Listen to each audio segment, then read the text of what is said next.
एक और बड़ी खबर आपको बता दें, ईरान से इस वक्त की सबसे बड़ी खबर सामने आ रही है। आयतुल्ला अली रेजा अराफी होंगे ईरान के अंतरिम प्रमुख। अंतरिम प्रमुख के तौर पर अराफी को कमान यहां पर सौंपी गई है और अगले प्रमुख चुने जाने तक अराफी ही यहां पर सुप्रीम लीडर की जिम्मेदारियों को संभालेंगे। तो अब आयतुल्ला खमेनी के बाद ये जिम्मेदारी अराफी को यहां पर सौंपी गई है। आयतुल्ला अराफी जो अंतरिम तौर पर ईरान के सुप्रीम लीडर होंगे। बड़े डेवलपमेंट ईरान से लगातार यहां पर देखने को मिल रहे हैं। ये सवाल यहां पर पूछा जा रहा था कि अब अगला जो यहां पर जिम्मेदारी है वो किसके सिर पर होगी, कौन यहां पर जो अंतरिम प्रमुख होगा ईरान का। तो अब यहां पर अराफी को जिम्मेदारी दे दी गई है जब तक अगला नाम यहां पर नहीं चुन लिया जाता है।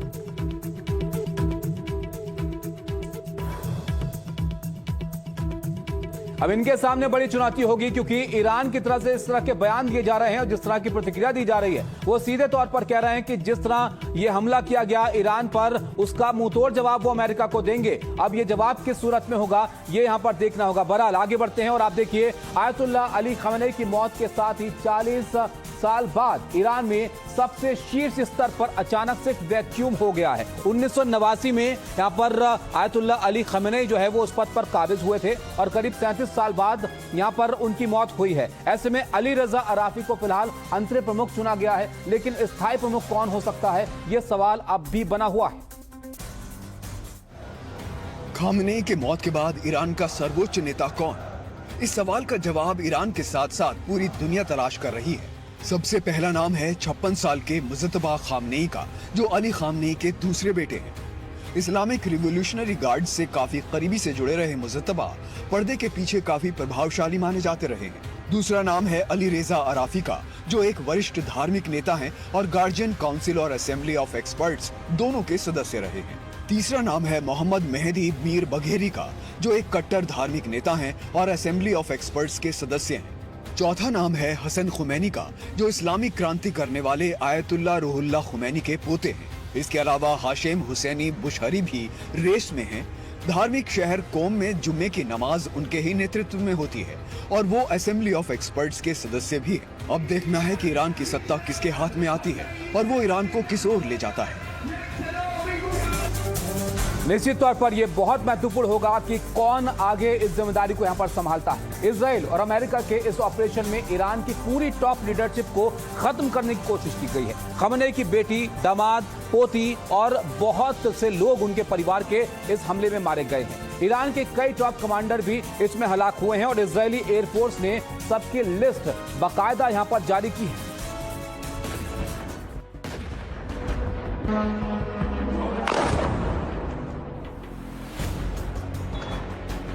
टारगेट सेट और सबसे बड़ा अटैक।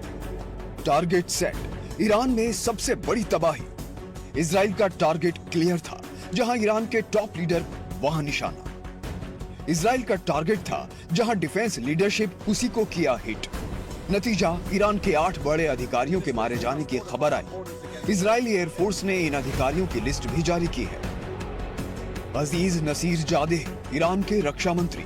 अब्दुल रहीम मौसवी, ईरानी आर्मी के chief of staff. Mohammad Pakpour, IRGC के ताकतवर commander in chief. Ali Shamkhani, सर्वोच्च नेता के सबसे भरोसेमंद सलाहकार। मोहम्मद शिराजी, सर्वोच्च नेता के सैन्य ब्यूरो के रणनीतिकार। सालेह अज़दी, खुफिया तंत्र के मास्टरमाइंड। हुसैन जबल अमेलियन, SPND के अध्यक्ष। रेजा मोजाफरी निया, SPND के पूर्व अध्यक्ष और परमाणु कार्यक्रम के प्रमुख रणनीतिकार। इतिहास के पन्नों में 28 फरवरी और 1 मार्च की तारीख ईरान के लिए काले अध्याय के रूप में दर्ज हो गई, जिसकी चीज सदियों तक महसूस की जाएगी। अब हम आपको दिखाते हैं कि ईरान में कहां पर इजराइल और अमेरिका ने ये हमले किए हैं, जिसमें एक लंबी फहरिस्त शामिल है उन जगहों की जिनको टारगेट किया गया है। Tabriz, Urmia, Khorramshahr, Ahvaz, Isfahan, Qom, Tehran, ये तमाम बड़े शहर हैं ईरान के जो बहुत महत्वपूर्ण माने जाते थे और अलग अलग लिहाज से इनका बहुत महत्व था ईरान के लिए। इन सब को टारगेट किया गया। इसके अलावा शिराज, बंदर अब्बास, मसान, केरवन, इन जगहों को भी टारगेट किया है इजराइल और अमेरिका ने। इन जगहों पर air base, military base, navy base, service headquarter, IRGC मुख्यालय, परमाणु ठिकाना, एयर डिफेंस सेंटर और मिसाइल सेंटर को यहां पर निशाना बना गया है। ये मैप आप जरा देखिए, जिसमें आप समझ में आएगा कि कोने कोने तक जो मिसाइलें हैं, जो ड्रोन्स हैं अमेरिका और इजराइल के, वो वहां पर पहुंचे हैं। और आप देखिए पूरा से पश्चिम, उत्तर से दक्षिण ईरान को यहां पर टारगेट किया गया है और इन तमाम शहरों में भीषण तबाही देखने को मिली है। तबाही इतनी कि यहां पर आयतुल्लाह अली खमेनी तक को यहां पर नहीं बचा पाया है ईरान। उधर आप देखिए अमेरिका और इजराइल के हमले के बाद ईरान ने भी तुरंत जवाबी हमले यहां पर शुरू किए हैं और इजराइल के आसमान में सैकड़ों ईरानी मिसाइलें दिखाई दी हैं तो सायरन गूंजने लगे। ईरान के घातक ड्रोन भी इन हमलों में शामिल हो गए हैं, यानी मिसाइल और ड्रोन दोनों का इस्तेमाल ईरान अब कर रहा है जवाबी कार्रवाई। ईरानी मिसाइलों से दहला इजराइल, कई शहरों में हुए धमाके, बंकर में जाने के लिए मची अफरा तफरी। आयतुल्लाह अली खामनेई की मौत के बाद ईरान ने मौत का तांडव शुरू कर दिया। तेल अवीव की सड़कों पर आसमान से आग बरस रही है। ईरानी मिसाइलों के हमले में एक महिला की मौत हो गई और कई लोग घायल हो गए। सड़कों पर जलती गाड़ियां और चीखते लोग गवाही दे रहे हैं कि ये जंग अब वजूद की लड़ाई बन चुकी है। सेंट्रल इजराइल में ईरान के हमलों में बड़े पैमाने पर तबाही मची।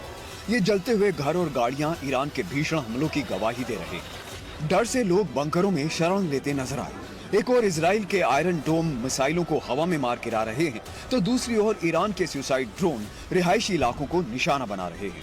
यरूशलेम से लेकर सेंट्रल इजराइल तक सिर्फ सायरन और धमाकों की आवाज सुनाई दे रही है।